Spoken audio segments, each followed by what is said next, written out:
সকলৰ সবলীকৰণৰ কাৰণে আৰু সজাগতাৰ কাৰণে নিখিল বড়ো ছাত্ৰ সন্থাৰ গোল্ডেন জুবলিত এটা ডিচিশ্যন আছিলে যে আমি মানে এৱাৰনেছটো কৰিব লাগে আৰু সেইটো নিখিল বড়ো ছাত্ৰ সন্থাৰ এপছু ভলেণ্টিয়াৰসকলে কৰিব লাগে।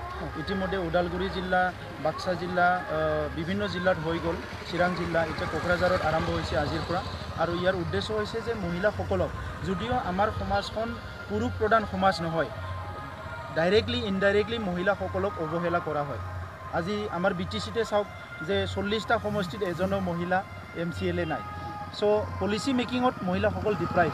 তেনেকুৱা ধৰণে আজি এই কাৰণে মহিলাসকলে পিছ পৰি থাকিব লগা হৈছে, কিন্তু মহিলাসকল পিছ পৰি থকা নাই। আজি হিমা দাসৰ কথাটো সকলোৱে দেখা পাইছে, স্পৰ্টছত আগবাঢ়ি আহিছে, শিক্ষা দীক্ষাত আগবাঢ়ি আহিছে, সকলো দিশত আগবাঢ়ি আহিছে, কিন্তু এতিয়াও আমাৰ পুৰুষ সমাজৰ ইয়াত বহুত কৰণীয় আছে। তো সেইকাৰণে আমি আজি যিবিলাক আজি পৰিৱেশ হৈ আছে ইয়াত মোকাবিলা কৰিবৰ কাৰণে মহিলাসকলক সজাগতা কৰাৰ কাৰণে এই কাৰ্যসূচীটো লৈছোঁ। শেহতীয়াভাৱে আপোনালোকে দেখিছে কিমান মানে ধৰ্ষণ হৈছে, কিমান মলেষ্টেশ্যন হৈছে আৰু উইথ হাণ্টিং হৈছে, ডাইনী হত্যা, তাতো মহিলাসকলে ভিক্টিম হৈছে। মহিলা শিক্ষাৰ পৰা আদি কৰি বিভিন্ন সমস্যা আজি মহিলাসকলৰ আছে, যিটো মানে মহিলাসকল আজি যি ডেথ মৰ্টেলিটি সেইটো খুব মানে বেছি হৈ আছে। এনিমিয়াৰ পৰা বিভিন্ন বেমাৰত মানে পৰি আছে মহিলাসকলে। সেই সকলো কথা লৈ পেলাই এটা সজাগতাৰ এটা এই মানে যিটো চাইকেল ৰেলী সেইটো লোৱা হৈছে। গতিকে নিখিল বড়ো ছাত্ৰ সন্থাৰ এটা উদ্দেশ্য আছে যে বড়ো সমাজটো এটা সুস্থ আৰু এটা উন্নত সমাজ হিচাপে গঢ়িব লাগে। গতিকে মহিলাসকলক বাদ দি কেতিয়াও এই সপোন কেতিয়াও বাস্তৱ নহ'ব। সেইকাৰণে যে আমি এই কাৰ্যসূচীটো সফল কৰাৰ কাৰণে আমি চবেই ইয়াত অংশগ্ৰহণ কৰিছোঁ আৰু আশা কৰিছোঁ এই ৰেলীৰ দ্বাৰা আমাৰ মহিলাসকলৰ মাজত যথেষ্ট সচেতনতা আহিব। আপোনালোকে শেহতীয়াভাৱে দেখিছে যে ইকনমিক যিটো ভাইবিলিটি সেইটো নোহোৱাৰ কাৰণে মহিলাসকলে আজি ৰাস্তাত মানে হাজিৰা কৰা, ৰাস্তা বনোৱাৰ হাজিৰা কৰাৰ পৰা আজি চব্জি বিক্ৰী কৰা, চবতো মানে মহিলাসকলে আগবাঢ়ি আহিছে। গতিকে সেই মহিলাসকলক যদি সমাজত এটা সুযোগ দিয়া যায় বা স্থান দিয়া যায়, চ' তেখেতসকলে আমাৰ সমাজখন আগুৱাই লৈ যাব। মহিলাসকলক বঞ্চিত কৰি ৰখা হৈছে নেকি? এইটো ইনডাইৰেক্টলি বঞ্চিত বুলি ক'ব লাগিব, ডাইৰেক্ট নহ'লেও ইনডাইৰেক্টলি বঞ্চিত। আমাৰ সমাজখন পুৰুষ প্ৰধান সমাজ নহ'লেও, আমাৰ দেশখন, আমাৰ ৰাজ্যখন পুৰুষ প্ৰধান নহ'লেও আজি মহিলাসকলক অৱহেলা কৰাটো একদম সেইটো বাস্তৱ। যাৰ কাৰণে আজি 33% দাবী কৰিব লগা হৈছে, মহিলাসকলৰ নিজৰ ৰিজাৰ্ভেশ্যন দাবী কৰিব লগা হৈছে। আৰু এইটোৱে স্পষ্ট যে ইয়াত ডাইৰেক্টলি ইনডাইৰেক্টলি মহিলাসকলক বিশেষকৈ BTADত এই মহিলাসকল বঞ্চিত হোৱা বুলি ভাবে। অল ভাৰতৰে কথা, এইটো অসম BTAD বুলি কথা নাই, গোটেই ভাৰততে এইটো চলি আছে।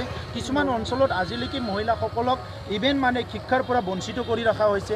কিছুমান জনগোষ্ঠী আছে শিক্ষাত মানে বাধা দিয়ে, তেনেকৈ বহুত মানে সমস্যা আজি মহিলাসকলৰ আছে। কিন্তু আমি স্পেচিয়েলি বড়ো মহিলাসকলে আজি যথেষ্ট আমাৰ সংগ্ৰাম, আমাৰ জাতি গঠনৰ প্ৰক্ৰিয়াত জড়িত হৈ আহিছে। কিন্তু ইয়াতকৈ আৰু অধিক বড়ো মহিলাসকলক কেনেকৈ আমি আগুৱাই লৈ যাব পাৰে, ইয়াৰ কাৰণে এই কাৰ্যসূচীটো লোৱা হৈছে। দেখা গৈছে এক মিনিট এটা কথা, হাগ্ৰামে কৈছিলে যে BTADত কোনো আইন নাছিলে। একচুৱেলি কথাটো অসাংবিধানিক বুলি আপুনি ভাবে নেকি? আইন নচলাৰ কথাটো অসাংবিধানিক নহয়, এইটো সাংবিধানিকে, সাংবিধানিকভাৱে আইন চলা নাই। কথাটো হৈছে যে BTCটো গঠন হ'ল আজি 13 বছৰ হৈ গ'ল, ইয়াত কোনো আইন কানুন নাই। আজি অসম চৰকাৰে এটা নতুন এটা জন্ম দিছে, গঠন কৰিছে হিচাপে কাউন্সিলটো। ইয়াত আইন কানুন বনোৱাৰ কাৰণে যিখিনি বিল কাউন্সিলে পঠাইছে এইটো গভৰ্ণৰৰ চাইন দি পেলাই এইটো পঠাই দিব লাগিলে, এছাইন দি পেলাই, কিন্তু এইটো আজিলৈকে নপঠালে। সেইকাৰণে আজি BTCত মানে আইন কানুন নোহোৱা এটা পৰিৱেশ হৈছে। আৰু সেইটো নকৰিলে একাউণ্টেবল নহ'ব। আজি ইয়াৰ বিষয়াসকলক, ইয়াৰ ৰাজনৈতিক নেতাসকলক আজি লেফ্ট ৰাইট যদি যিটো কৰাপশ্যন কৰিছে, যিটো মানে ইয়াত যি পৰিৱেশবিলাক হৈছে, সেইবিলাক যদি চেক কৰিব লাগিলে, একাউণ্টেবল কৰিব লাগিলে আইন কানুনবিলাক লাগিব। উন্নয়নটো যদি সঠিক গতিত নিব লাগে তেতিয়াহ'লে সেই আইন কানুনবিলাক লাগিব। এটা কথা কৈছিলে যে উন্নয়নৰ টকা দি ল'ৰা ছোৱালীক অস্ত্ৰ কিনিছে, এইটো তথ্যটো হীৰা শৰণীয়াত থাকিব যে উন্নয়নৰ টকা দি যদি অস্ত্ৰ কিনিছে সেইটো হীৰা শৰণীয়াই পাৰ্লিয়ামেণ্টত ক'ব লাগে, এইটো ইষ্টাব্লিছ কৰিব লাগে, দেখুৱাই দিব লাগে। আৰু সেইসকলক এৰেষ্ট কৰাৰ ব্যৱস্থাটো হীৰা শৰণীয়া ল'ব পাৰে, কিয়নো তেখেতে সংসদ হিচাপে তেখেতে এজন সাধাৰণ মানুহ নহয়, এজন ক্ষমতাশীল ব্যক্তি। 543 জন MP ভাৰতৰ ভিতৰত তেখেতে এজন। গতিকে সেইটো মানে ৰাজনৈতিক এটা লাভালাভৰ কাৰণে ইউজ কৰিব নালাগে।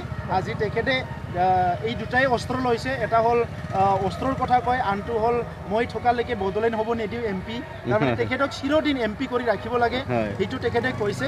কিন্তু বদলেন যিটো সৃষ্টি হোৱাৰ কথা এইটো হীৰা শৰণীয়াৰ ওপৰত ডিপেণ্ড কৰি নহয়, আপোনালোকে জানে তেলেংগানা গঠন হোৱাৰ আগত তেলেংগানাৰ চিফ মিনিষ্টাৰে ৰিজেন দিছিল বহুত এমপিয়ে ৰিজেন দিছিলে তাৰ পিছত তেলেংগানা গঠন হ'ল বিহাৰত লালু প্ৰসাদ যাদৱে চিফ মিনিষ্টাৰ হিচাপে কৈছিলে মই থকাকলৈকে মানে ঝাৰখণ্ড হ'বলৈ নিদিওঁ তেখেতৰ সন্মুখতে ঝাৰখণ্ড হৈ গ'ল এইবিলাক সাংবিধানিক এটা প্ৰক্ৰিয়া গতিকে ক'ৰবাত দৰকাৰ হৈছে চৰকাৰে বনাব ক'ৰবাত হীৰা চোৱানীৰ অন্তৰ্নিহিত কিবা কাৰণ থাকিব পাৰে নেকি ৰাজনৈতিক মুনাফা লুট 100% ৰাজনীতি হীৰা চৰণীয়াই এনাদাৰ টাইমৰ কাৰণে এমপি হ'বৰ কাৰণে নেক্সট এমপি হ'বৰ কাৰণে তাৰ হাতত এইটোৱে অস্ত্ৰ সি বড়ো অনাবড়ো যিটো সংগ্ৰাম কনফ্লিক্ট সেইটো ৰাখিব লাগিব আৰু এটা ক'ব লাগিব যে বড়োলেণ্ড মই হ'বলৈ নিদিওঁ